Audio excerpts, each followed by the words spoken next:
National identity isn't defined by one variable. Rather, it's defined by many complex variables and has been speculated and debated over time.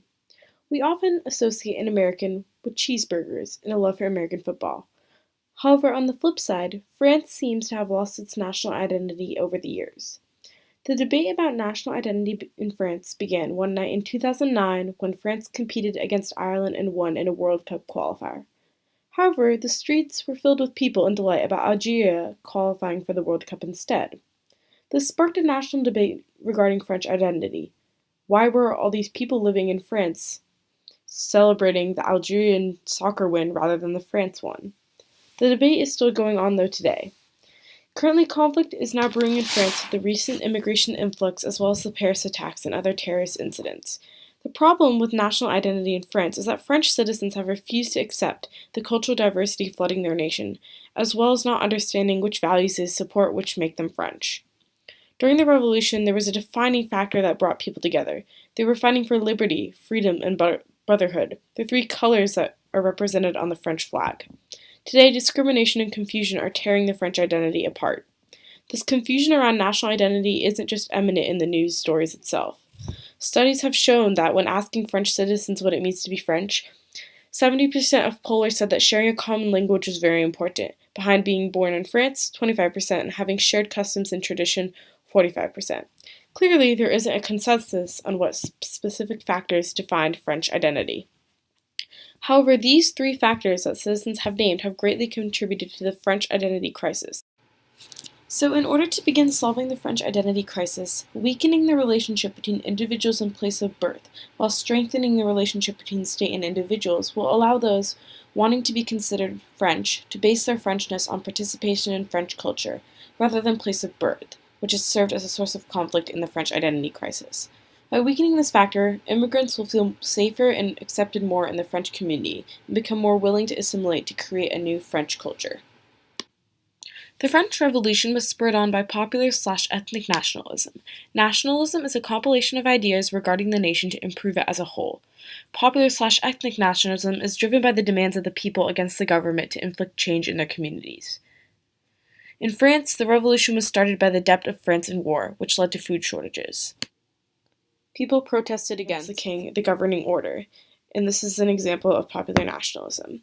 Although people rioted together, communication throughout France was an issue. Before and during the Revolution, dialects of the French language were present in nearly every pays. Pays were ancestral lands that groups of people considered their homes. Small groups were brought together in these pays rather than large groups in France, making it difficult to communicate. Abbe Gregory, a French reporter at the time, expressed the issue regarding language dialects, describing how France was still at the quote-unquote Tower of Babel. He investigated the various dialects by asking citizens what they knew about the current political situation during the Revolution. From this, he found that mass culture division was a brewing problem in France, as people had vastly different responses in village than in the city of Paris. Napoleon, the leader of France, after the Revolution, for 16 years, saw this issue as well and took drastic steps to amend it, an example of civic/state nationalism, where the state inflicts change on a nation from those in command, for the greater good of the nation. Napoleon said, "It is essential that the morals and political ideas of the generation which is now growing up should no longer be dependent on the news of the day or the circumstances of the moment. Above all, we must secure unity. We must be able to cast a whole generation in the same mold."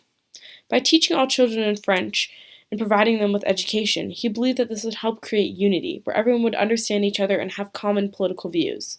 Today, however, French education is less about bringing the nation together and endorsing patriotic education.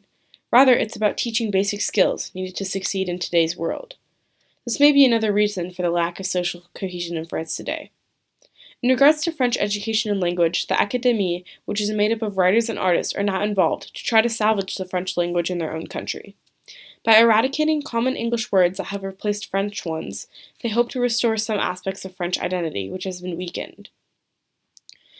The weakening has been reflected by the percentage of documents written in French by the European Commission. Once at 40% written in French in 1997, it stood at 14% in 2006, and even lower to 11% in 2009, suggesting that the language is losing its influence in the European Union. This clearly shows how language, a previous issue during the Revolution, has become a defining factor within France that people find important to creating a unified national identity. However, it's clear that it's still an issue today. Another factor that has greatly impacted the French identity crisis recently is immigration and origin of birth. Both the French government as well as immigrants have faced several issues regarding the immigration crisis. First off, there was concern in the government with Muslim communities adopting a more ghetto-like style, as well as the refusal to assimilate with the rest of the population in France. Assimilation is when in a society, each group of individuals merges their cultures and values into a new overall identity, unlike pluralism when previous traditions and values are kept in separate groups as they come together. France wanted Muslim communities to assimilate, however this is ironic considering how they speak about immigrants, othering them and treating them as less than French. However, there are also other reasons for which immigrants have felt excluded from the French culture, such as secularism. Before the French Revolution, the Roman Catholic Church held much power in the community, and people paid taxes to the church. However, after the Revolution, their role was reduced, and France later adopted secularism to separate religion from government affairs. Although secularism in France was designed to help everyone feel French and create equality, it squashed the diversity of religion and ethnicity in France. Some have even seen French secularism as an attack on their culture. One instance is where the veil was banned in schools. Although some students agreed, there were students in Catholic schools with Christian religious symbols that were permitted, showing that certain religions and cultures are not accepted widely in France. In addition to not acknowledging diversity, clear discrimination lies for those who are immigrants, whose names don't sound French. In terms of job employment, those with a French name are 50 times more likely to get picked for a position than someone whose name doesn't sound French, but is just as qualified. By doing this, immigrant communities are separated from French-born communities due to jobs and employment rate, hence the idea of ghettoization that the French government blames immigrants for creating, when really it's a problem originated from the government itself. Overall, this created more tension between minority groups who felt excluded and discriminated against in society. France hoped to ignore diversity in hopes of avoiding a diverse society that existed before the revolution and dealing with the consequences.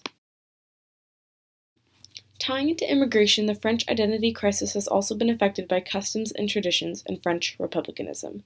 The idea of French republicanism means that anyone who wants to be considered French must participate in the French culture, education, and language, as well as when born in France or become nationalized by getting citizenship.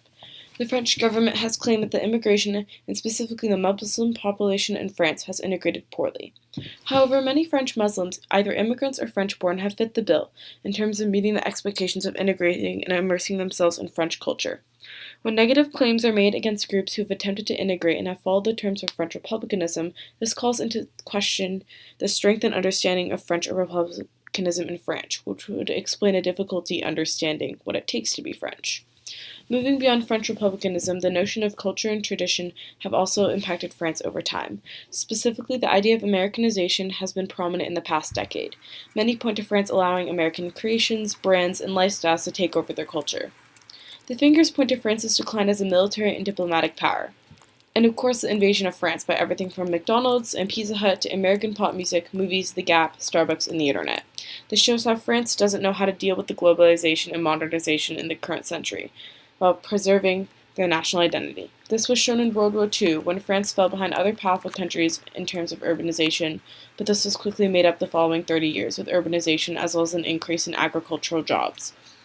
This quick switch of culture from rural to urban and occupation changes left people behind in the dust, taking away their national identity and old rural values with it, which is still an issue. Now that we've laid out the problem and where it came from, there must be some sort of solution to fix a 200-plus-year-old problem brewing in France. During the Revolution, people had a common cause to come together for, the Revolution and what it stood for, and to change the quality of life in their communities. Today, therein lies no common reason or purpose for different groups in France to assimilate. Instead, reasons for avoiding assimilation have been given by the French government, claiming its difficulty in doing so. Their country was founded through blood and ancestry that helped define their Frenchness, where language dialects and those without French ancestors were treated as less. However, therein lies the problem. The definition of Frenchness during the Revolution, which focused on ancestry and place of birth, doesn't effectively apply to the definition Frenchness needs to take in the modern world, in order to include all the legal citizens of France and solve the national identity crisis.